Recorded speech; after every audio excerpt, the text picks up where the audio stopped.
What's going on, y'all? Corpus Christi Originals back at it again. How you doing? It's been a while. It's been a minute. I'm nervous right now, so we'll be all right. We got to my right, Alex Arredondo. That's one hell of a cold open, man.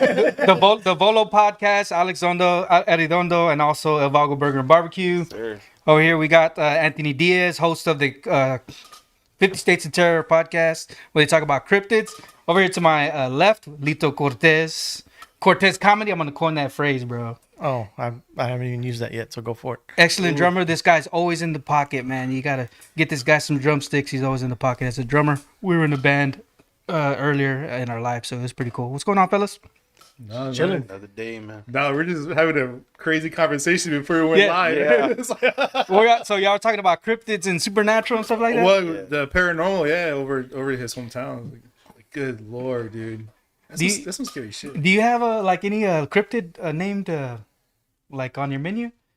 Like Man, the Chupacabra the burger or something Not like yet, man. That's a good idea, though. that? Right on. So what's been going on in I guess in the city, I guess. I'm thinking about Woodrow's that got sold or they got closed down or whatever. Everybody's putting their sign up there. Now it's You had your Eddie's. sign up there? What is it? Now it's Eddie's. Oh, Eddie's? Yeah. Somebody else came in and Yeah. I guess redid the whole thing.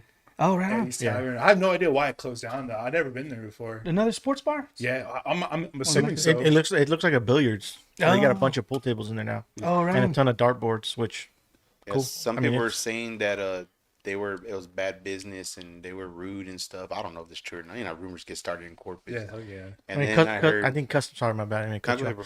I think customer service in Corpus is rough to begin with, right? Yeah. Like anywhere, like oh, any no, business. not at my place, man. Why- But I'm saying if it's not locally owned, right? Yeah. Oh, right. In any big business that comes into town, Yeah. it deals with like really bad customer service. Yeah, I which try is to take care of all my people, Yeah. man. I real respectful with everybody and just take care of everybody, man. Got to, bro. That's who pays our bills. I Yeah, think, no I kidding. think it's in most part because they know they're gonna get a check at the end of the day, so they're just like whatever. Yeah, They really don't care. and about it's a big franchise. I went to one in Houston, and it was nice too. Yeah. A Woodrow's, and I was like, man, it's a nice here. Oh wow. Yeah, so it's like they're doing well everywhere else, but God bless Corpus Christi, right? God bless CC, baby. The other rumor is they raised the rent so high so they could get out. That's what I heard. Oh, So I don't know if it's true. but everything's going up though. Yeah, Yeah, I heard that. I kind of heard that too. I heard that because they're tearing down the old mall, and the property value was going to skyrocket, and then they were going to charge so much money more on that establishment. They just took off. Yeah, Oh. but how do you raise the rent and then something similar comes right in? And like, Oh. oh, this is fine. You know what I mean? But I heard they Wow. were going to do condos there. Yeah, condos, Condos. like indoor condos. Like I don't know. Like I think they modeled it after Chinese or Japanese style, where it's just an enclosure and you live inside. Don't say Japanese, bro, because I'll move in real quick. Oh yeah. Konnichiwa, konbanwa. Dude, I'm on day like 120 of Japanese and Duolingo. So Oh, Yeah, that's, man. Now I lived in Okinawa for 3 years. Oh, shit. All right. I loved Okinawa. we should make out so I can get a No, dude, I'm like all into it, bro. We're going not next year, but the following year in spring. bro. Yeah, I'm excited. So how did you get into that? Did you just like one day I'm gonna learn this or what? Just Well, yeah, I mean, of course you can go on YouTube, right, and you go down a rabbit hole of anything and everything. So I started with, of course, cars, and then food, and then bakeries. So we watch how they show up at 3:00 in the morning, Wow. mom and pop bakers, and they bake everything. And my wife got my wife into it, yeah. and then just the culture in general and how they're real respectful. Everybody is real, like they're tidy. Everything's Wow, nice and interesting, clean. bro. It's real Yeah, pretty, dude. It's crazy. It's Yeah. real pretty. It's a nice country. And it's huge. It's a huge country, and the infrastructure is like set up perfect. If you want to go from one side of the country to the other side, you can take it on a train. Like you Wow. can go anywhere in a country on a train. Man, what style of government do they have over there in Japan? I think it's an Asian style. Sorry, that's all I know. Dude, so what's the comedy? What's the comedy scene like in Corpus? In Corpus, Yeah. it's growing, right? So I tell everybody there's a difference in the comedy scene. It's pre-COVID and then after COVID, right? So after COVID, there was like a boom in the comedy scene, which is cool. And I think those are all the young guys, or I guess the new guys only doing it for a few years. But like I started, I think right after Andy. I mean, which is crazy because when I met Andy, he's like we knew each other, Yeah. but not. Anyways, So I started with Andy, and that was like 10, 12 years ago. So it's changed after COVID. Do you think that because there's a lot of comedy podcasts now? There's a lot. I mean, there's a lot of everything podcasts, right? Oh, okay, yeah, well, Yeah. that's true. So I mean, I think if anybody can get if you can get your voice out there and promote and be silly, and you can get followers. I mean, that's the name of the game, right? Yeah, I mean, the way I see it is like there's so many comics in town. They're not my competition. Like there's no competition in comedy. I maybe used to think that when I was young or when I first started, but now it's like I just want to build a. I don't even want to say followers. Fan base, Just I want to build a group of people that enjoy coming to see my shows, the shows because I produce my own shows. right.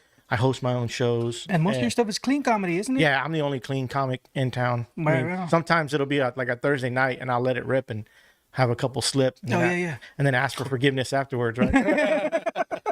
But just out of my own frustrations, getting it out, right? But for the most part, all my material is clean. Yeah, I imagine it's not like the Comedy Store. I've seen documentaries about the Comedy Store and how like it was because it was ran by Pauly Shore, and there's some bad blood between like Joe Rogan and other comics. Yeah. Like years and years and years, comics stealing jokes and things like that. I don't think it was not like that here in Corpus. Yeah, well, I mean, everything's clicky, right? So some people mesh well with others, other people don't, and then people get in their feelings. But and then there comes this. I've seen it. I try not to be a part of it. I do my own thing. Yeah. Anybody that I vibe with, I'll book them. I'll put them on my shows, and if I don't feel like they fit like what I'm looking for, like in my productions, I find someone else. And usually I book guys from out of town because the shows that I do, they're all clean for the most part. Yeah, when I went to Mesquite for the first time to the comedy night the other day, you were there. We were there. You could feel that kind of, I don't know, just from the outside looking in, like there's tension between the different groups. Like you can tell there's different groups. I mean, everything's clicky, right? I mean, I'm sure in the food. I can only imagine. I'm sure in the food how industry. bad it is on food business, man. Yeah. It's crazy, bro. It's embarrassing. People fighting over nothing. Like, dude, like people can't eat at your restaurant every fucking day. You know what I mean? Yeah. Like, you know, it's just insane, bro. You know, I see if you have good food, you have good food. If not, then well, shit. You think that stems from jealousy? Oh yeah, bro. Shit. When I first started, I had people call the health department on me, the comptroller. What? Fucking, yeah. When I first started the food, that's why I got out of the food truck thing. They're even worse, bro. I've seen one food truck guy goes, "Oh, we don't have that in our community." Man, bullshit, bro. First day I had my truck, some dude came up to me and started dropping all these rules and, well, you don't have this, you don't have that. So you with the health department or what? And he was like, because they passed me. Oh, they did. Oh, okay. He goes, well, who you with? Like, if it was a gang, bro, I haven't been hit up like that in years. You know what I mean? Like, hey, who you with, bro? I'm like, he didn't say that. He was like, who you with? I said, what do you mean? He's like, well, I'm with burgers, man. There's two different communities. If you're with our community, you can't do events with that community. If you're with us, like this and that, and blah, blah, blah. Messed up, bro. And I say, hey, bro, I just want to sell food and go home. Oh, yeah, we don't like those kind of people. Man. I was tripped out, bro. And Did he like vanish in the thin air? You never seen? Nah, he just went to his little truck, whatever, and then we sold what we sold, we left, whatever, and then came back, saw him again. He started being kind of cool with us, whatever. But like I told him, man, I said, y'all are only doing that to keep tabs on each other. That's all. Because come on, bro, what you gonna you got to kick down everybody at the end of the day or something? Right. Like it's just ridiculous, man. I wonder if that's just here. I don't hear it. I have friends in like in the Austin area, San Antonio area, Dallas area. Like I don't hear anything about like bad blood between business owners. I think it's because it's so big. Who cares? Yeah, you know what I mean. That's exactly Who what I'm cares? saying. Here in Corpus, it's good size, but there's plenty for everybody here, bro. Yeah, you know what I mean? People are gonna eat every day, man. You know. That's exactly what I was gonna say. I think Corpus is just such a small market. Yeah. I mean, it's if you put a pin in the middle of Corpus, it's what, less than 10 miles. Hey, right, bro. from SPID and Weber, and then make a 10-mile radius. The city's smaller than If that. you put that pin there, everybody will know like that same day that is there. Yeah, Yeah. You know what I mean? It's so Absolutely. small. and that's the thing with comedy, right? It's like after COVID, all these guys started producing their own shows, which is cool. But then you have like 5 produced shows on a self-produced shows on a weekend, which is fine if you have your crowd, right? Oh, sure. But at the end of the day, dude, if you're funny, you're funny. Yeah. Right. If you're funny, people are going to show up. And if you're funny, people are going to tell other people, hey, this dude's actually really funny. Now, if they're your cup of tea or not, that's a different story, right? And you shouldn't be hated for your talent, man. You know what I mean? I just don't understand. You know what I mean? Yeah. You shouldn't be hated for your talent. You should be embraced and looked up to. You know what I mean? You should be Right. like a leader in that shit. Not, oh, I hate this guy now because he's better than me. Oh man, you made me You feel know. good saying that. Looking Well, in my it's eyes. the truth, bro. I was like, Same yeah, thanks, Same man. thing. I'm like, thanks, man. You got really full of courage. Same thing with my restaurant, bro. Man, Corpus has I haven't seen Corpus do anything different in the past 5-10 years within food. You know, you go to taqueria, everybody has the same taco stuff. You go to a barbecue joint, everybody has the same stuff, which is fine, whatever. That's cool, right? When I did mine, I wanted to do something different.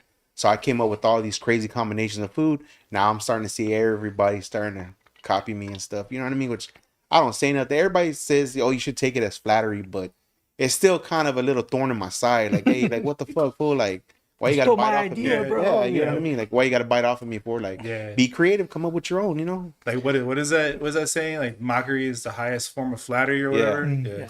So do you do videos as well? Do you do like short term like skits? Man, when I started, I was right. Yeah. But I feel like I was reaching. Oh, Right? Like I would like, okay, this week I'm gonna post 3 videos, and this one's gonna be this, and this one's gonna be that, and I mean, I got some likes, right? But I felt like I was just pushing too hard and being too corny, and it wasn't organic, right? So now if something comes to me and I just pick up my phone and do it, like it'll work, right? Or if I have an idea that I really want to do, and man, I get ideas all the time, right? Like I had an idea the other day for Saturday. I had an idea for Valentine's Day, and I'm like, why are you thinking of Valentine's Day? But I know it would work if it was Valentine's Day. But earlier when I started, I would have done it right then and there. yeah. And been like pushing and trying to. So I used to, I really don't anymore. I feel like a lot of people are pushing, and some of them, I mean, they fake it till they make it, right? But That's what I'm trying to do. yeah, man. I'm trying to be funny on stage, and whatever else falls in line, like I'm not gonna reach for it anymore. Yeah. How's it going? Recycle Corn Podcast, Ben De Leon and Kaylee in the chat. Appreciate you guys. Said posting is hard, man. You have to, especially if you're busy. You got a job and just all kinds of stuff going on. You got a family. The production, the editing too, man. Yeah. Especially if you like want it to look nice, which I mean, I'm not the best like editor in the world, but I kind of have an idea of what I want it to look like. So that takes even longer, right? Do y'all think that so AI is here, right? We got Chat GPT, these questions coming from there. You got Grok on X. Screw all that. And but like you like for him like making stuff, AI is not really affecting that. I guess the ideas, but how does it affect y'all's? Does it affect y'all's industry? What were we gonna say? Oh, you're an author, right? Like I hate it. I cannot stand AI. It's because it's being okay. We talked about this last time too. Like, I understand the concept of it like formulating an idea for you, but then you're diminishing creativity, and you're basically just having a bot that takes information from other authors and other creators and making it for you with no sense of what how your creativity or how your like thought process would have came up with that, right? You know, and yeah, you can take it and you can make it your own, but then at that time at the time where you're reading it and editing it, it's like it's no longer yours. You know, so I mean, I can't stand AI. I don't like the concept. It steals a lot of information and a lot of creativity from other really talented people. It does, dude. It's only like a select few of creatives will actually make it or have that, money coming from that industry. You know what I mean? Because it's like back in the days before they had like the royals would compensate musicians to go and play in their palace or whatever. Right. That's how they would, the musicians would actually make money. Now you just flip on the radio, you don't even pay nothing. You know what I mean? For that music, it's so easy for it to be created. And Yeah. what about the people that are creating it? Well, they have AI generated music programs now where you can just tell it to do a brand new hip hop song by Tupac and Biggie. Yeah. And it'll just pop one out for you. You know what I'm saying? You could just upload it to your stream account or whatever. Dude, and like what really set me over the top of like my stance on AI is when there was an artist who won a competition using AI generated artwork. Seriously. And won a competition against actual artists. Wow. And the competition was free. It was free medium. So like oil painting, cartoonists, illustrators, whatever. but the dude did a computer generated AI image and submitted it and his claim was that my creativity was telling the computer what to do. That was his creativity process. And then with the image popped out, submitted it, and won. Oh wow. And he won money from it. It is, man. And I just got done writing a chapter for one of my stories, and it took forever to do because like you sit down, you know, you got off of work or something, and you're trying to create something, being creative, Get the creative juices and flowing. you can't think what's going to happen to the character, and you're like, what's going to happen? And you sit in there with one word, and all you have is one word. But like that's the writing process, man. You know. The frauds get to make it, man. Yeah. Sad, Yeah, bro. man. But like, I don't understand how anybody can do anything like that and then look at themselves in the mirror and be like, "Oh yeah, I deserve this." You know what I mean? 'Cause it's cheating, bro. You know what I mean? Well, they got paid. So NASA has a emeritus program, and SpaceX is pushing for exploration forward. Are we on the verge of a new space race? What do y'all think about that? What could the next few decades hold for humanity's place in space? Well, you saw the recent rocket Yeah, that got caught by the tower. the right? tower. Yeah. By the arms, yeah. And then did you see the new the spacesuits that they put out? And they did the spacewalk on a they were not even astronauts. They're like billionaires or whatever. And they went into the atmosphere, the space. Wow. Open the whatever, the canister or the vessel, and tested the suits. Just went outside, came back in, closed the thing, and came back to Earth. Wow. Like, dude, we're living in the future. We're really looking at the sci-fi movie, dude. What were you Yeah. saying? I mean, Space Force, right? I always say that Space Force. Yeah. Space Force. I think it's more of a digital like front, right? So satellites, and then eventually it's going to turn into unidentified, or not unidentified, but unmanned aerial, whatever, drones, all that fun stuff. So I think whoever's at the top of that food chain is really going to be running things. So it's just, if it's not us, if it's not Elon, Oh, well, I mean, I guess thank God he's on our side, right? If not, those South Africans would be at the top of the pole. But no, yeah, I mean, I think that's where it's going to happen, right? Because if they cut our communication systems, then what? We're back to Stone Age, and then you'll have to no more winning contests through AI, right? No more doing anything from the internet. You have to hands and feet, and yeah. You ever wish things can switch back, like to the old days with no technology? And I mean, I like it for the weekend, right? And you go Yeah. camping, like to unwind and stuff like that. But I'm talking like for good. Could you think you live like that with no technology? Man, it's certain extent, right? I think we'd have to go back, right? Whatever I'm good at, I'll trade you for whatever you're good at. Yeah. So whether if you're making corn, The growing barter corn- system? yeah, the barter Yeah. system. Okay. If you're good at growing corn and I'm good at growing cattle, or whatever the case is, you're good at fishing. That's why I'm glad we live here in South Texas. It's like if the food system goes bad, or if the grocery store shut down, you grab your pole and go fishing in the middle of the night. well, if they put that salinization, whatever, if they put that'll kill that life out there. We wouldn't be able to fish. Oh, the desalination plant? Yeah, what if they did that? We wouldn't be able to fish out there. I mean, How would y'all think about that? how much salt are they going to pull out of the bay? I don't know. That's what I'm saying. Yeah, I have no idea. Like, and they also said that they're pulling from like miles out Oh. or further out, right? They're going to create a tunnel or a tube or a pipeline to pull from, like, I guess the deep waters. Yeah. I saw them saying that the other day. So, but man, you know how much salt is in that water out there? South Texas is honestly great for barter, I will say.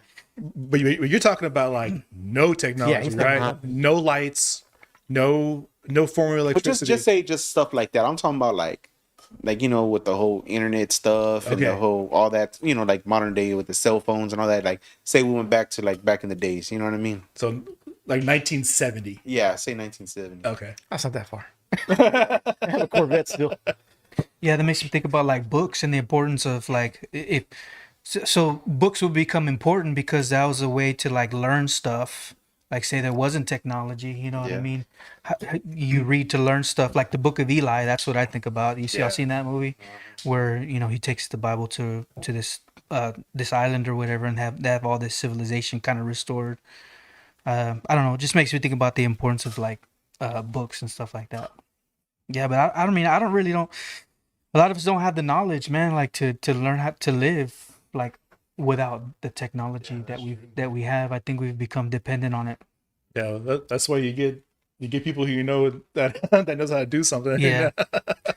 Yeah. Simple things, though. There's like the backup camera I got on my truck. If I get in a truck doesn't have one, it's all of a sudden it's a problem. You know? It's like, stupid, but it's you like, forget how to do yeah. it. You're like, and I can, but it's like, man, my camera thing don't want to work, and I got to figure it out myself now. you take a second, like, okay, my mirror. Okay, mirror. All right, let's do it. Yeah, I got nervous right now when I parallel park because it's like, man, this camera better work, because if not, it's just crazy, man, that we depend on technology too much. Yeah, I still clown with technology. Like I have a backup camera. It's huge, it's like that big, right? The screen. And I'll reverse and I'll give it enough gas to where I know I slam on the brake. It feels like I hit somebody. So I'll still do it, bro. Even if there's technology, I'm reversing and I'll have all the kids in the van and I slam on the brakes and everybody's like, and my wife's like, oh my God. So crazy, man. Appreciate you guys for coming out. So what do you got? Oh, you were talking about SPM's coming out or something like that? That's what they said. He's being released. Oh, okay. I don't know when, but What do you think about him being released? Man, Or what do you think about that? South Park Mexican? yeah, they say he's gonna be released. I thought he was already out. Maybe nobody has said yet. I guess he had his parole date October 6th or something Really? like that. He's supposed to get out. Damn, there was a time in my life where that all I listened to was just freaking SPM. Dude. Yeah, me too. When I was young. It was long ass time. But you're not from Texas originally. No, I was born in Texas. I grew up on the East Coast, but it doesn't matter how far away from the barrio that we go. It always just kind of just travels with SPM us. still in his heart. Corazón. It's like it just kind of pops up. Even I'll be in the middle. I think I was a teenager. I think I was like 13 or 14 years old. I was in the middle of North Carolina, dude, in high school, and like I would go. And my friends and I would go somewhere, and then I would hear Tejano music, and I'm like, "What the fuck?" And we go and sure shit, it's people from like close to my hometown in Poteet and Jerrington or Pleasanton. Oh, wow. And they were like, well, "What are you doing here?" It's I'm in the military, dude. Like I'm here, it's being stationed here. Like, oh, that's holy crap! Man. I hear my heritage over here. Yes, I know. He just floated over. He just floated over to the barbecue. It's like the Manchurian candidate just like go get up and start walking over there. It's like some triggers in the back of my mind as a freaking sleeper cell agent or some shit. It's like, oh, I gotta go over there. Right on, bro. Like the quinceañeras that I would go to remind that they would play that music all the time, right? The Tejano music, and I find myself listening to it on the radio, like when I'm driving and stuff. Totally can relate. It's to that. peaceful now, right? Now that you're older, Yeah. It's like right or no, right? Now it's like bump, bump, bump, or whatever it is, right? And it's like, oh yeah, that's good. When I was younger, it's nothing but heavy music, bro. Just like heavy Now, stuff. yeah, when a good Tejano song comes on, it's like, oh, that's hitting deep. It's home Like, it right feels there. Good, yeah. Don't get me wrong, I really do like real heavy metal. But like I don't know, there's something about like waking up and you're about to do chores or something. You put on Little Joe or Ramon Ayala comes on. You're like, all right, I think it's because the accordion's the only instrument that really sounds like it's crying, like, all the time. Like happy and sad crying. And if you think about it, like all Tejano songs are just sad, dude. Like some dude crying about something. About It's his like, girl man, leaving yeah. him, cheating on him. I mean, one of the songs is like, I'm gonna go to heaven and find a special corner. Like it's like, dude, like he's feeling it, dude. And then all these grown macho men are like, yeah. Is that El Rinconcito en el Cielo, Yeah, right? yeah. Damn, Voy a Mexicans. buscar. yeah. How's it going, Francesca? Thank you for joining the podcast. Mama, I love you. Kaylee, books are important. Anthony is set on the books. Right on.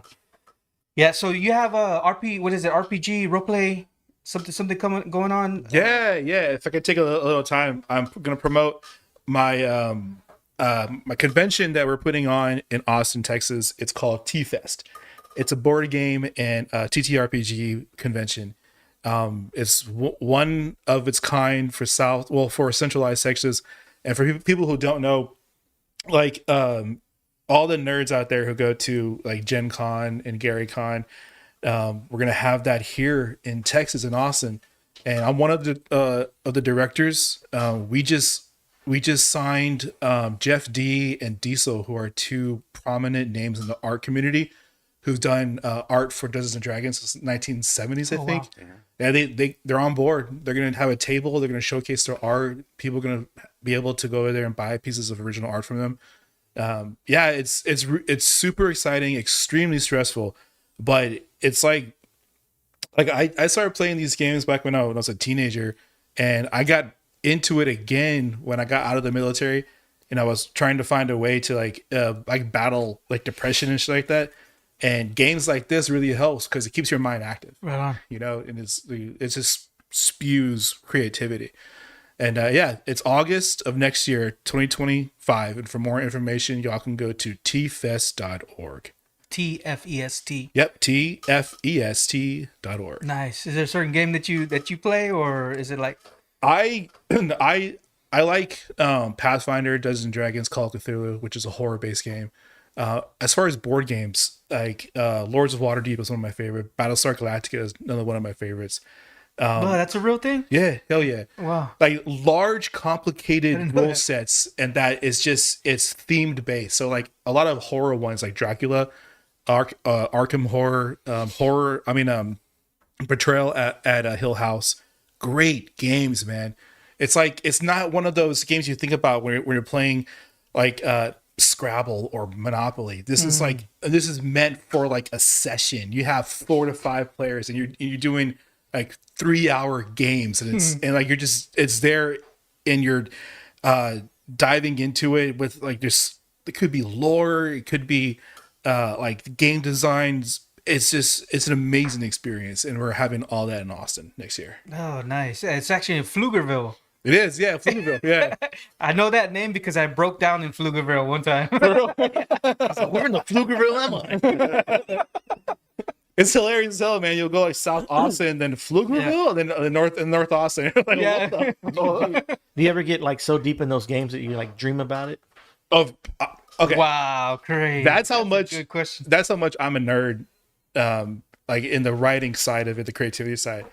Because like we would be done for a session, and I'll be DMing a game like this, the Pathfinder or whatever, and then the characters did this, like they almost died of the situation, like maybe like there was like an intense battle, and all of them almost died, right? And sometimes I'll go to sleep and they're like, and picture all the characters, like what happens if they did die, you know, like who's gonna come back, or does their family come and rejoin the party? And yeah, like there's been times where I've gotten so into a story where I've drifted about it that night. Yeah. As a comedian, like you have to think about all kinds of topics, right? Oh, dude, I think about everything. That's why I asked, because I was dreaming about jokes because I had the gig Saturday, that fundraiser I did, but I was dreaming about jokes on Friday, right? Friday night going into Saturday. Like you actually stand up and like No, oh, okay. I can't explain it. Okay, but okay. I was like telling jokes, but it wasn't anything like I talk about. It was none of that stuff. It was me telling. It was me. I was like a Filipino guy making fun of Filipino people. But I was like, why am I doing? And then I woke up and I'm like, why am I dreaming of that? But I think it's just the process, like the joke process, right? Like telling jokes or imitating somebody. And Yeah. I think that I was so deep into thought, like trying to prepare for Saturday, that even though my material has nothing to do with what I was dreaming, I think the process is just like eating me alive. And then but get back to your question. I think about all the perspectives, right? Like I tell a joke about myself. I think about what my wife thinks or sees from her perspective, what my kids see from their perspective, what the neighbor sees from his perspective, Right. what my dog sees from their perspective, Wow. like, or a And totally that's just different. one joke. You think that's one joke from all these different Yeah. angles. So I try to, like, if I'm at a grocery store or wherever the scenery is, right? If I'm telling a joke, usually most of my stuff is based on something that's happened to me, something that I feel or that I can explain. And I'll just try to I'll set bullet points, right? And then I'll brainstorm, right? So I'll put the subject and then each person and then what they can see or feel from it. And then I'll take the best ones from it and then run with it. And the only way to tell what the best ones are is just to go on stage and use it. Yeah. Wow. And if you get a laugh, then okay, that kind of worked. And this perspective didn't work. That other perspective didn't work. How does your tight five differ from like your full set? A type 5 is something that I know works. For you? Right? Yeah, that works for sure. Like I can go into any room and I know, okay, this type 5, it's got setup, punch, a little bit of story or some fill in time in between, and then if I want to, right, to make it longer. But like a type 5, I know it like Do you know what Type 5 is? No, what is that? Type 5. Oh, no, yeah, type 5 is just like a type 5 minutes. Like Okay. you go in and you start from beginning to end, and it's laugh, boom, boom, boom, boom, boom, and even the very last line is laugh. Like my type 5 would probably be, I think I have a joke about being in a blended family, right? And then I talk about me as a dad, and then I go through my daughter, my youngest, right? Yeah. My youngest. I don't want to give away any punchlines, but it's hard. It's hard not to give away punchlines, right? It's like, So is all right, it, you're on. Go ahead. Yeah, so I'll go through my youngest, and then I'll talk about my oldest, which is my stepson, and then my son from previous relationship, and my daughter is 6 months. My stepdaughter is 6 months apart, right? So they're like the same age. So it's kind of they're in the same age group, but they're totally different. He's one way, she's totally opposite, right? And then at the end, I'll like kind of bring it home together and bring it all together. Very good. Yeah, but it's got boom, boom, boom, boom, boom, like 5 minutes of straight, like just I guess it's not a story because I'm telling. Well, there's a story in it. So Do you write or do you memorize? it's a little bit of both, right? So I do bullet points for my bits. So I'll do like my first bit will be I have like 2 minutes on pronouns. Yeah. So I'll do like pronouns and then blended family, and then I have another joke. It's about bedtime with my wife. Yeah. It's blankets, and so I'll write everything down. But in between, like when I first write it, I will write the concept, and then I'll go on stage and play with it. Oh, okay. Right. So it kind of it's not fully developed at the very beginning, and then I'll record it and I'll listen to it, and then I'll kind of put it verbatim, like I'll write it all out completely. But if I know I have 10, 15, 20 minutes, I'll just go up there.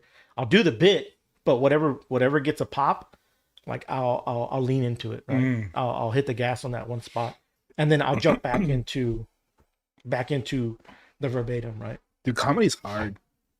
It's hard, dude. I can't write comedy. It's I hard. can do. I tried. Yeah. I have tried. Believe me, I've tried. And, like I look at it, I would look at my joke that I wrote because it falls in line with the story. And I'm looking at it and I'm like, I am not funny. Like, I need to stick what I'm good at, and that's like horror and fantasy sci-fi stuff, man. I can't do comedy.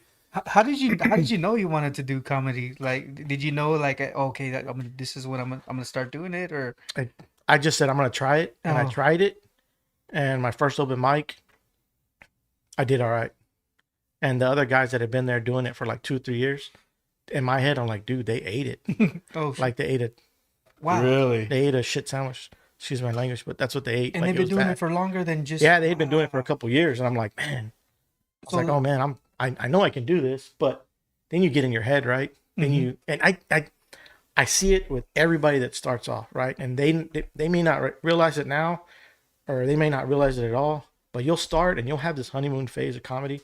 Might be 6 months, might be 3 months, might be a year, right? Where you're just boom, boom, boom, boom, boom. You're killing it. Yeah, you love it. And these bits work and everything's like going well. Yeah. And then you get to a year and it just, like you kind of flatline. It happened to me, right? It just flatlined. And it's the same material I knew worked.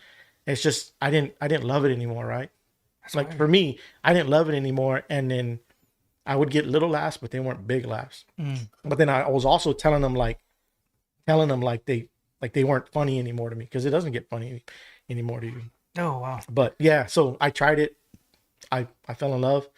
I got bit by the bug, the comedy bug. I went back the next week and I ate it. And then there's no worse feeling than that. Oh no. Like, because it's like I'm going home. I'm going under the bed. Like the whole city saw this.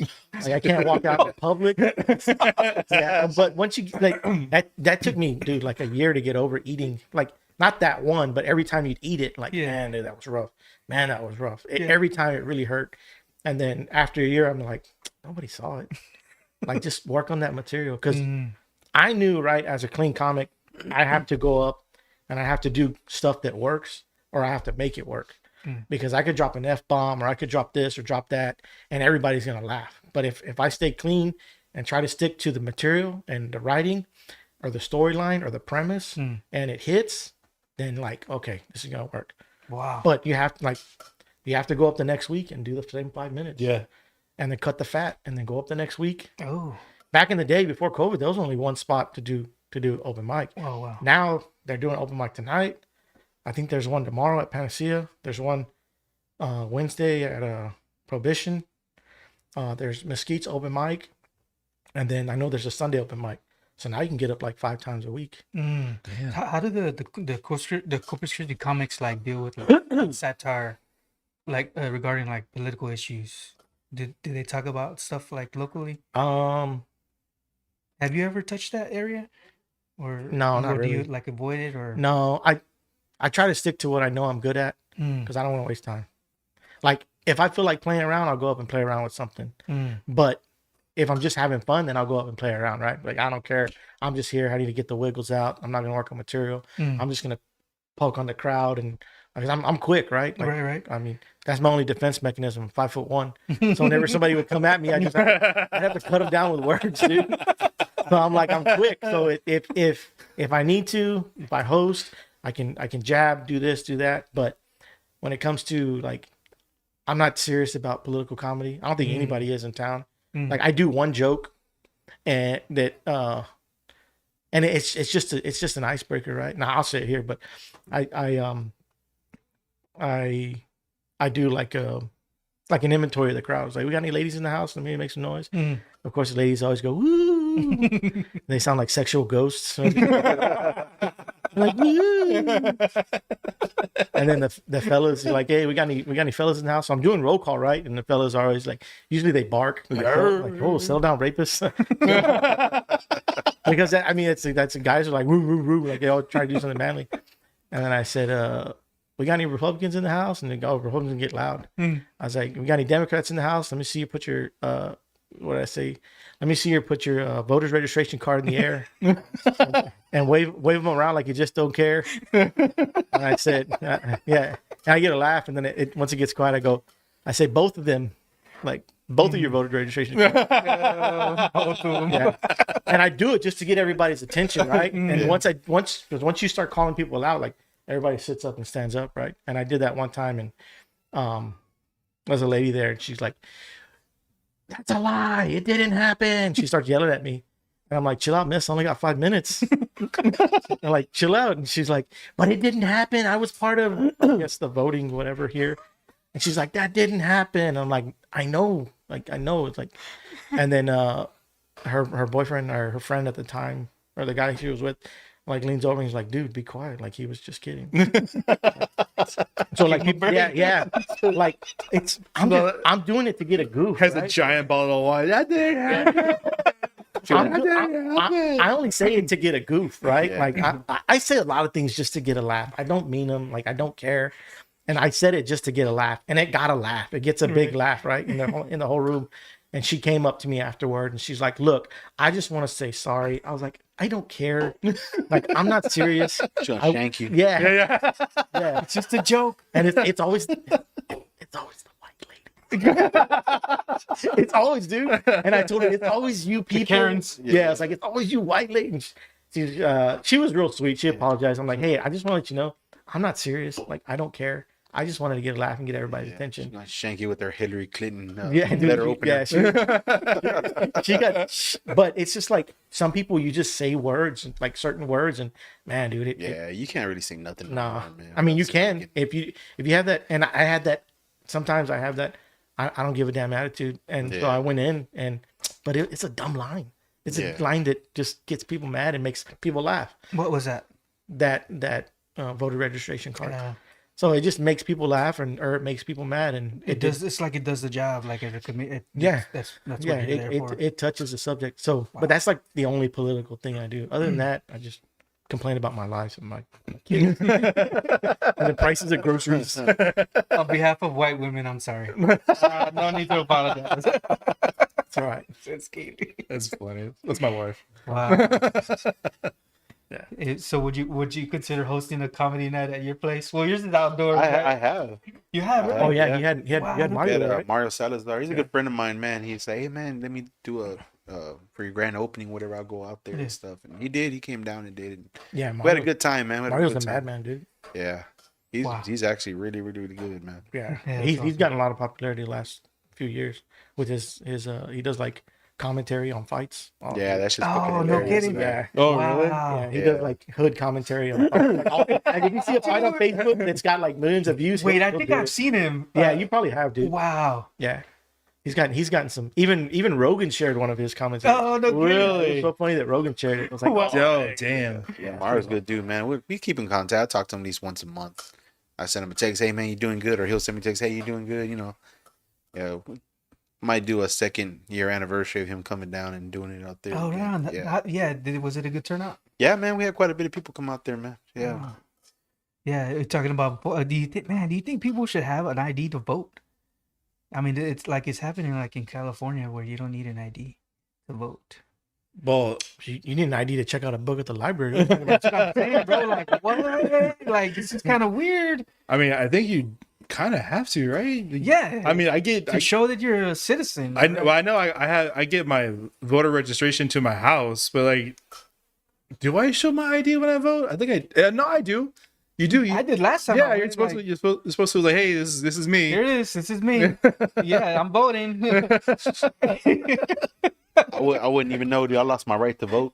Oh, no kidding, bro. Yeah, they took away my voting because my felonies and stuff. what I can't own a shit. gun for the rest of my life, and I can't vote for the rest of my life. for the rest of your life, bro? For the rest of my life. If you could have one back, which one would you take? The Oh. gun.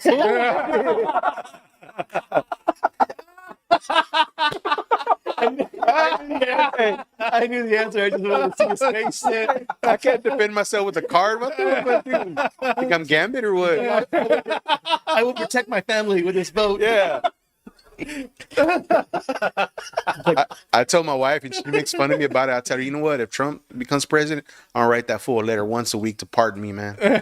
Because it's it sucks, bro. I can't take my kids hunting. I can't show them how to shoot. I can't protect myself. Like if say someone were to break into my house with a gun, and if I shoot the guy, I won't be charged for killing the guy, but they'll charge me for felon possession of firearm. I'm gonna get you a slingshot in every room. Hell dog. yeah, fool. Shit, man. Dennis the Menace up in that mug. Yeah, you can do some damage with that shit. But like Indiana Jones with the whip. Yeah. Yeah, that's crazy. All that pedo, you get shot. Ya valió verga. And those bow and arrows. No, hell yeah. But puts out his bedroom with the big ass bastard sword. That's fucking Yeah. big. Big old Conan sword. Yeah. Wow, That's another thing I would say, man. Imagine if we went back in time, bro, where they took away guns and everything, and motherfuckers had to use a sword to fight. Do you think a lot of people would be talking shit back? It was like that. Shit. Imagine that, bro. And everybody's quick to pull out a gun and shoot somebody real quick. But imagine if you had to have skills to fight with a sword. I think the You know what I mean? jiu-jitsu community would rule the world. That's for sure. No, hell Think yeah. so? Man, dude, just gonna shoot from my legs. I'm gonna chop his head off with the sword. What are you talking I about? don't know, man. What style fighting would you prefer? Breakdance fighting. It's the coolest. I would say like a mixed martial arts, man. I've always liked that one style, Vale Tudo, because it was kickboxing, boxing, wrestling, jiu-jitsu, all into one style of fighting. You know what I mean? It just, Do you think like the UFC is like kind of like WrestleMania? you think it's rigged? And yeah, That's hard to say, I don't bro. think so, bro. No, That's hard I to don't think say. so. I don't. Yeah, that's hard to say. There may be like one or two instances to where you can kind of maybe prove that when a fight just was a little rigged. Yeah. Like either from like the judges scorecard or for like the way a fighter just gives up. It doesn't fight. Just because they're both in their underwear doesn't mean it's fake. Both of them are fake. well, I know it's not fake, but I'm just saying like they know this one guy's gonna win, so they put him against all these other guys he's probably gonna beat. So they pay him as the star. Are you talking about WWE or? Well, I'm talking about UFC. Yeah, Like, you- Well, there's been a couple of times to where the actual fighter drops and they bring in like just some dude. It's like, hey, we need a fighter. Yeah. Can you have anybody in your camp that wants to fight, and we'll pay you. And the dude's just like, yeah, sure. I'm not gonna get my ass kicked, but I'm gonna get $50,000. But there's that one chance that he lands him right in the temple or right in the side of the face, Right. or chokes him out and he wins. Oh. And then he's like, dude, this guy beat the number 2 guy or number 1 guy. Yeah. Came out of nowhere. So that happens, and then Dana gets all pissed, like, man, that was the start. You just whooped him or whatever. No, I think So now they try to give it, I mean, that guy another chance or whatever. No, I You know think what I'm Dana saying? wouldn't. I think Dana wouldn't mind. Dana was like, "This is I get publicity for the next like 2 weeks after this." Yeah, and Right, then right. double the money for the rematch. Yeah, You know what I mean? exactly. So it makes more money. Yeah, Right on. yeah. But what fighting style would you pick if you had to go back to? Man, I don't know nothing about mixed martial arts. I mean, Yeah. but that's like more than one fighting style. I mean, well, I guess Well, you got to know, kinda man, has for your, morphed into your mixed martial arts. stand-up game, your ground game. Yeah, dude. Yeah, You know what I mean? Your defense game. It's a whole bunch of different things. You know what I mean? So when you were in, like, did you learn how to fight when you were in there, or like out? Like, how did Both, you man. both? Yeah, both. Well, I don't know. It's different, man. Is there yeah. I would. You know, I learned how to, if someone's coming at me with a knife, to take my shirt off and wrap it around my arm and block. You know what I mean? So it's That's my favorite part about Cholo fights. yeah, When they take their shirts off. because it turns you on. Yeah. then MMA has another meaning. It's not acronym. It's you sound it out and you see Cholo's fight. It's like mixed Mexican. Mixed Mexican arts. yeah. Was that judo? Judo? No, I got a knife. Yeah, judo. No, I gotta know. It always sucks when I watch like when you see fight videos, right? And the guys take off their shirt and the loser has to put on his shirt all sad. All beat up. Yeah, all beat up and bloody. It's like, Hey, but you know what? I got more respect for a guy that threw down even though he lost, and so versus a guy that'll pull out a gun or a knife or jump somebody. You know what I mean? If you lose, oh well. You know what I mean? Like a fight's a fight. Yeah, Anything can happen in a fight. You know what I mean? I seen a pussy ass dude whoop a bad motherfuckers. I'm like, God damn, like, hey, you slip, you fall, you did something wrong, had a bad day, like it happens, man. yeah. There is a definite time in my life. Oh, young, stupid, freaking kid, man. A bunch of fights that should never have ever happened. Yeah. Yeah, but like nowadays, you can't even like go confront somebody who's obviously acting a fool in fear that said person might have a freaking sidearm on him. You know? Yeah, it's almost like that's why I call the cops. It's almost like community. Like, I call the For us, like, to be able to tell like somebody that's a younger person, like, hey, maybe you shouldn't do that. You know what I mean? But Yeah. you can't do that. I mean, it's like you can, but if you, like you're saying, you're risking them like having a gun or just telling you off. Something like, Everybody- oh, who do you think you are? Or whatever. Everybody's got a gun. Yeah. Yeah, That's They what you do, got to look bro. at it. Everybody's got a gun. Yeah. dude, hell yeah. I'd rather get shot than stabbed though. Ugh. Oof. For real. Like I'd rather get shot than stabbed. Have you been stabbed? Man, fool. Take You know what I'm talking about? What's that? So you learn like actual physical combat training in the Marines? Oh yeah, yeah. Oh, okay. So like the beginning portion of like your hand-to-hand combat training ends at boot camp, and you can continue on to learn more or whatever. And you're required to go to certain courses if you become like a corporal or whatever. And I was a corporal, so I went to hand-to-hand combat school for like a couple of weeks or whatever for a corpus course, and it was all right. but I did martial arts since I was like 13 because I was really into it. Like when I first saw Bruce Lee in the movie, I saw Into the Dragon. Like when I was a kid, I was like, man, I want to learn how to do this. This is amazing. And I got into like Jackie Chan movies. I got into old Japanese samurai movies, ninjutsu movies, and then like I just started like, Stop talking like that. and then like I'm getting excited over here. and when I was in Japan for those 3 years, I took Okinawan Shunryu. Whoa. From you remember the movie The Karate Kid, and he's doing the crane movement. Well, the guy who invented that was one of the Shihans over at the school I was going to go, but my friend was he was already in Okinawa Shunryu, Aaron Sanders, a really cool guy, and he taught me a bunch of shit, and that's why I really got into it. And like I've done like Budo Taijutsu, I've done Brazilian Jiu-Jitsu. The hardest by far is Brazilian Jiu-Jitsu, man. Really? That's the hardest shit. It's so hard. There's distinctions between the. Oh yeah. Wow, really? Absolutely. Because Brazilian Jiu-Jitsu, that's tiring. It is. I mean, yeah, I thought I was in decent shape while I was in the Marine Corps. Like, and in the Marines, you are required to have a certain height, weight standard and be athletic to a point where you can, like, fireman carry a 200+ pound guy so you can run across the combat field. Yeah. And I was rolling around with just some random dude at a gym for Brazilian Jiu-Jitsu, and I was dead tired. Wow. Like 10 seconds in. I was like, dude, I'm dead. I'm like, this guy's gonna kill me. I did jiu-jitsu for 3 months, and dude, that girl kicked my butt every day. It was bad. I was like, I quit. The girl or the 13-year-old boy they put me against. So did I, man. I went when I was young, and I went to Paragon with Aurelio. Yeah. And I was maybe like, my early 20s, and there was this kid that was like 15 years old. He fucking tapped me out. Yeah. I was like, what the hell? Dude, Like, I saw that kid at Walmart, and I told my wife, let's walk the other way. Nah, but in the Marines, it's combat orientated, man. So like you're learning how to do things in full combat gear. So like you have your flat Kevlar and you have your K-bar. Yeah. And, like if your weapon falls short, you use that as your blunt object and things like that. But as far as like martial arts, it's like, yeah, Brazilian Jiu-Jitsu, that's no joke, dude. Yeah, That right is on. no joke. And then of course there's ancient art of Thai, Kaido, the different styles like Chorizo. Potato. hey, what he said about the old black powder muzzle loading guns, whatever. Yeah, hey, those old black powder muzzle loading guns aren't considered firearms. But To be able to use it without fear of legal problems. you can't, bro. Anything with the firing projectile, I can't own it. No. But dude, imagine, dude. BB gun? Nah, well, Like firing like with So, gunpowder. Okay. But imagine someone breaking your house, dude, and 3-4 guys, and you're there trying to load your gun up real fast. You're monkey. Like, stop. Yeah. Fucking have a blunderbuss. You know what I mean? We gotta get you a bow, dog. Yeah. You say over there. Hold on, not done yet. Hold on, fool. You shoot one time, I shoot one time. Fuck it. You gotta make it even. And it's not a rifle either, so Yeah. it's over there stealing and shit. It don't go off when you pull it. Hold on, I gotta start all over.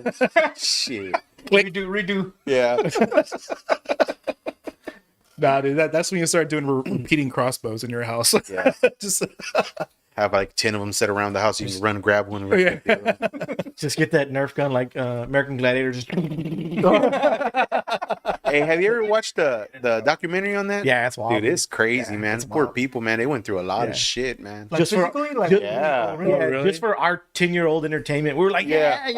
I used to love We were watching like, those on yeah, they were Fridays, like right? all roided up and like hurting themselves and Wow. dude, like breaking their necks. And There we're was like, no stunts. They were Yeah. actually fucking out there, Oh, like man. doing the dude. real deal shit.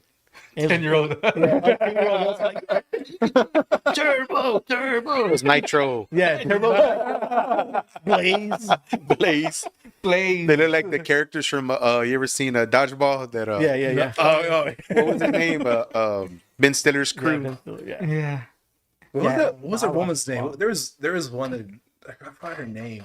Man, but I was in love. that Russian chick with the big eyebrows. Wow, man, appreciate you guys coming on the show. Is there anything I want to touch on? Not really. Could you imagine if they made gladiators now? Yeah. What? Just a bunch of transgender women just. Sorry. No, Andy was on here. Andy was on here. Oh, Andy goes hard He in was, this transgender. oh, he was talking about aliens in the Marvel movie. Yeah, I know. He's like, they're aliens. You don't have to make them stretch. They're already weird. Yeah, I was on for that one. And that was hilarious. yeah. Yeah, Andy's a wild boy. I love Andy. Yeah, he's cool, dude. Deftone. I think Deftones like introduced us from another friend of ours. We were listening to it in his car, like just driving around. All the Deftones head came out. They're like, wait, where? What? Yeah. Like my first, I think that was my second concert I've ever been to. No, really. The Deftones show. It was Wow. in San Antonio. It was at Second Garden Theater, and I think Incubus opened up for them. It was I think it was Taproot, Incubus, and then Deftones. Wow. It was at Second Garden Theater. 90s, bro. It was a dope show. I don't remember half that show, man. Wow. I Yeah, think it was- I think I saw the Deftones. I saw them twice. I saw them here, and then in San Antonio. I think they were playing like with Metallica, Limp Bizkit, and some other bands or whatever. I heard Oh, them yeah. after a Hooks game. They were playing over at Concrete, and after the host game, their show just started. Yeah. So at the time I had a truck, so I just sat at the truck and listened to the show, man. Nobody bothered me. Even the attendants, the parking lot attendants of the host game, they were like, "Yeah, right, you're cool." I knew some guys that would sit in the cemetery across the street and just listen to concerts from inside the cemetery. You can see the stage from there too. Yeah, it's crazy. Did y'all know there's like an old school military cemetery here? Like it's one of the oldest ones, like in America, I guess in America or something. Wait, what do you mean? Like the veteran? Cemetery? Yeah. No, it's like it's right there, north side. Well, that's the one I'm talking about. That's the one you're Well, talking that's the only cemetery that's up there, like behind that. It's like the Union, the train station. Yeah. Okay, yes. I don't know what it is. Yeah, it's like supposedly some historic. Yeah, I didn't know that. Cemetery. Oh, next to the Union Pacific Station. That's out there. Yeah. Oh, Or okay. you know what? It is because I think my daughter went on a field trip there, and they had like World War II, like. Yeah, some of the stones are like broken. Somebody did a documentary on YouTube, and they said that some of the stones are like messed up. So, did you see those Tesla cars that can detect ghosts? Have you seen the new Tesla robots? Yeah. Oh, they're creepy. You saw them, right? Yeah. Yeah. Once I saw that came out, I'm convinced like Elon's the Antichrist. That's it. Oh, Yeah. for real? Because he wants everybody to like him. So the people that believe in Christ are like, Elon's our guy, and now he's like, let's just push more robots. He's like, yeah, Elon's our guy. Yeah, okay, here, just take over. Do you think he's supporting Trump because he's trying to push stuff like that? I don't know. Do you know what I'm saying? Like, because I mean, I think that like, because if Trump gets in, there's regulations that are lifted, and he's Elon is obviously owns these big huge companies where he does stuff. You know what I mean? So do you think he's like doing that to help continue to push his AI or whatever he's trying to do? Well, I mean, that's just politics. That's just what people do all the That's time. what I was gonna say. I think he's closer to one side than he is to the other. So he's like, okay. if I'm close to this side, I might as well lean because he's gonna hook me up anyways. Oh, Right. so you think he's actually doing it for I think political it might be both, right? Personal gain and political stance. Oh, right. crazy. I mean, So- there's like people have like just random representatives of different like large companies handing out gifts to political figures anyway, just swinging votes their way. So I mean, it doesn't. So that's a part of how the politics is. I love gifts. I think last Here's a time. gift. I'm like, yes. I think last time we asked for a sponsorship from AGB. He's like, hey, HEB, hey, sponsor the show. Like we're locals. They sent you a pack of coupons. For shit you don't even need. Just a bunch of yellow coupons attached. Yellow. We're gonna give you coupons here for you go, formula dude. and cat food. Yeah. There's a couple of shopping bags, those green bags. In TikTok's name, we pray. She says. In TikTok's name, we Kelly pray. did. Wow. In TikTok's name, we pray. Followers. Hook you up with a stack of Combo Loco coupons and buddy books. Man, those sparkling waters, I would love to get those from HEB. Those 1802s. Yeah. No, yeah, whatever they are. They got the lime mango. We're hooked on those at my house instead of the Topo Chico. Get a chip flavor, she says.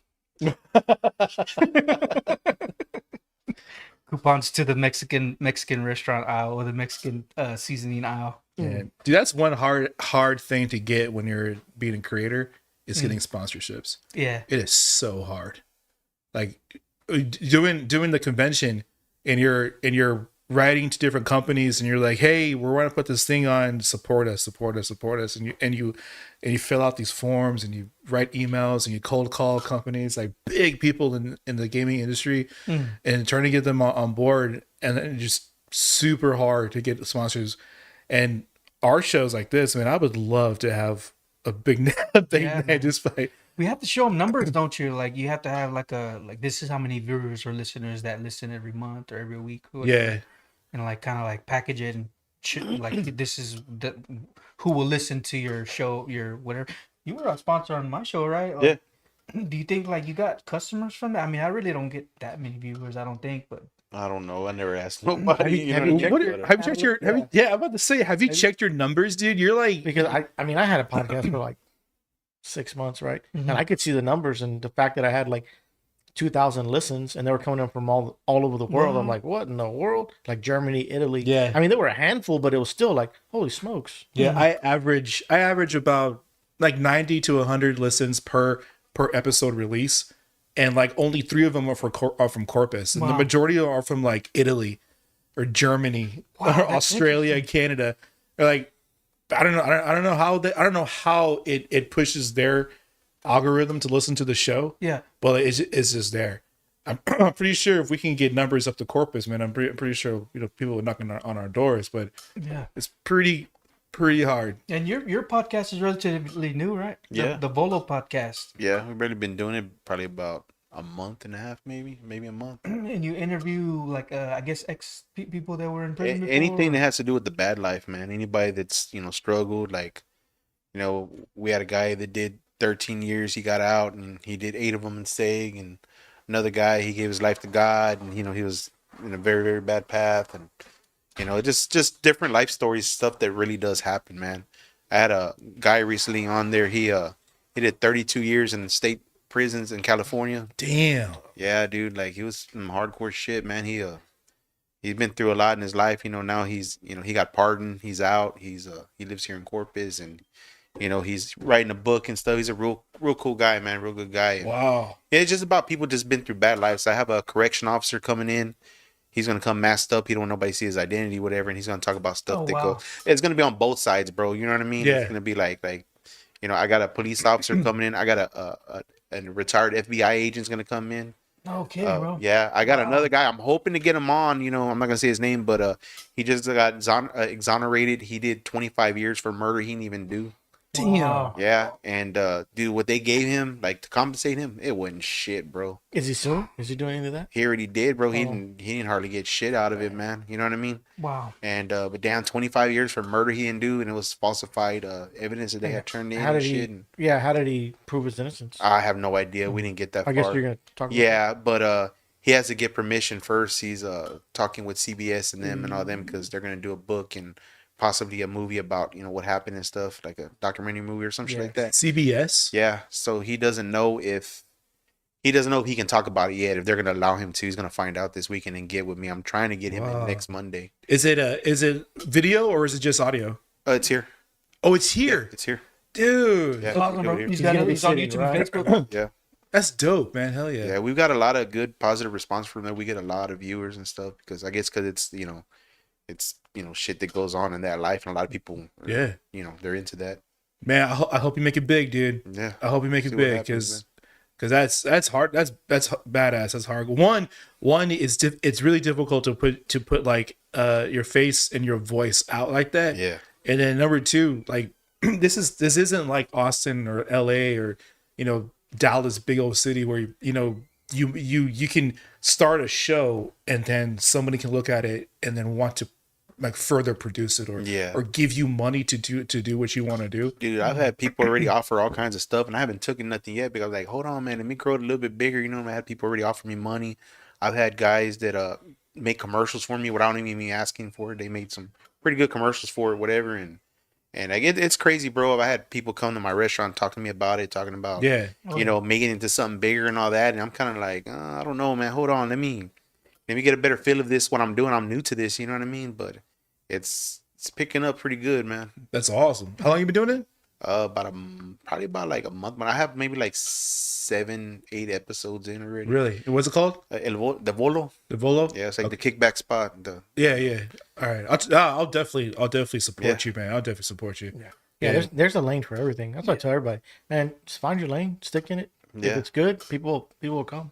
I wish people would do that with everything. Yeah. Stay in your lane. You know what I mean? Do what you're good at. Don't do it because you think it's cool and because everybody likes it. Like just do you. Well, yeah, that's why I got into writing. I got back into writing because I was super into it, and then the towers fell, and I joined the military, and college wasn't for me, and then got out, jobs, hated my job, and then depression hit because I want to go back in the military. They wouldn't take me in, and then now I'm sitting pretty good. But like when it comes to writing, it was something that I thought that I was actually decent at. Yeah. So that's why I'm getting it back up, and I've been doing the show for like 3.5 years now. Yeah. It's still hasn't popped off, but because of that, I started Alpha Line Productions, which houses all of my shows. So eventually, hopefully, when somebody comes in and says, "Hey, I like that story," I'm gonna send this to Netflix. Yeah. Maybe they can do something with it, and then like I'll start signing my own checks. I have an idea for like a show series I want to write about, but I don't know how to write it. I'm looking for somebody that can write it. It has a lot to do with a lot of people I know in my life. A lot of it's a trip, bro. It's all about it's about a bunch of bad stuff. It's like raw shit that a lot of people don't like to talk about, or things that really do happen that people turn their face and don't want to know about that life. That show that I want to write, it's pretty deep, man. I wrote what I just out of my mind, whatever. But I don't know. I'm not smart enough to go there and put do everything correctly and write everything out and all that stuff. So you wrote a script for a pilot? I guess not a script, but just like from what I know, I wrote what just came out of my head. Oh, Yeah, you know what I mean? There's an app you can get that'll put everything in a screenplay format. Yeah, and I don't know how to do I know. stuff So like what you can do is just this because I wrote a couple of small films, and I did them in screenplay form, right? Yeah. So you go on YouTube and just put like Pulp Fiction screenplay reading. So it'll show you the movie and you read the screenplay along with it. So it sets the scene like interior diner shot, John Travolta's character and Samuel L. Jackson's character are arguing about this, and then it has the dialogue, literally word for word, like line, and it shows you how to put everything. Yeah. Then you download that app, and you can, and it formats everything. No So, shit. yeah, Y'all are making me want to up my game. I haven't read yeah. that before. I wrote, and I started doing it whenever I caught COVID a couple years ago, and I was just stuck in a room, and I told my wife, hey, give me a pen and paper, and I just started writing. I did maybe about 40, 50 pages front and back, and I wasn't not even halfway done, Yeah, hell yeah. What I've seen them do, or of course, like I watch and research. Yeah, there you go. Oh, there you go. Script Yeah. Reader Script Pro. Reader Pro.